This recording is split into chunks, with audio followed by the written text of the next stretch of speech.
The Pale Maiden, a Polish folk story from 60 Slavonic folk tales, public domain reading.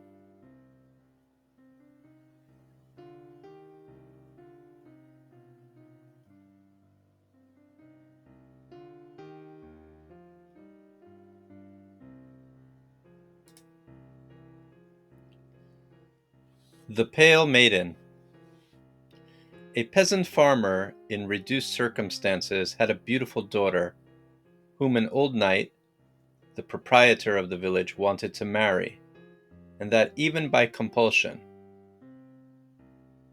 But the damsel disliked him, and her parents also refused to consent to the marriage. So, the proprietor persecuted them in every way in his power, and so oppressed them with forced labor, and ordered them to be beaten on the slightest occasion, that the poor farmer could hold out no longer, but determined to remove from the village with his whole family. In the cottage in which the farmer dwelt, there was something continually grating behind the stove, but though they searched several times and turned the seat constructed at the side of the stove upside down, yet they were unable to discover the ought. But when, on the day of their departure, they were removing the rest of their goods, they heard a more and more articulate grating, and whilst they were impatiently listening, as the grating and scraping went on, out of the stove sprang a thin, pale form, like a buried maiden. "What the devil is this?" cried the father. "For heaven's sake!" screamed the mother, and all the children after her. "I am no devil," said the thin, pale maiden, "but I am your poverty. You are now taking yourself off hence, and you are bound to take me with you to your new abode." The poor householder was no fool. He bethought himself a little, and neither seized nor throttled his poverty, for she was so slight that she was so slight that he could have done nothing of any consequence to her.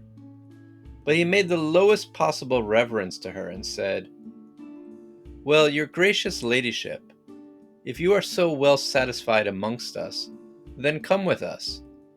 But as you see, we are removing everything for ourselves, so help us to carry something, and we shall get off the quicker."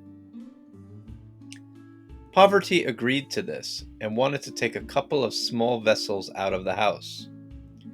But the householder distributed the small vessels among his children to remove, and said that there was still a block of wood in the yard which must be taken away.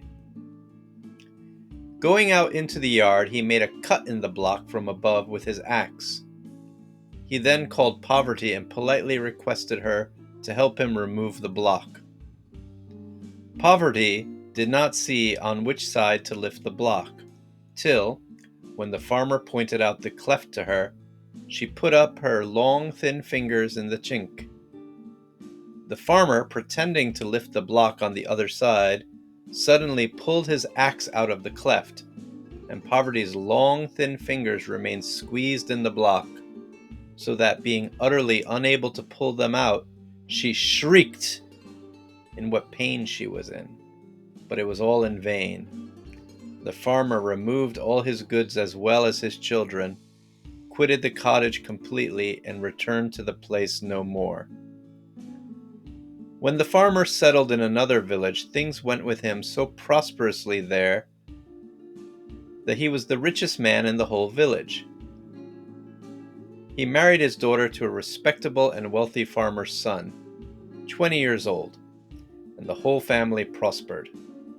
On the other hand, the proprietor of the first village, the oppressor of these poor people, having to assign vacant cottages to fresh tenants, came to inspect the cottage left vacant by the reduced farmer. The farmer who had refused to give him his daughter. He saw Poverty beside the block, complaining of the pain in her fingers. He took pity on the pale maiden, took her fingers out and by means of a wedge, and set her completely free. From the time of her liberation, the pale maiden never quitted the side of her liberator, and when, moreover, the devil lit a fire in the old stove, the proprietor went dotty with love in his old age. He spent and spent all his money, and ran through everything that he had.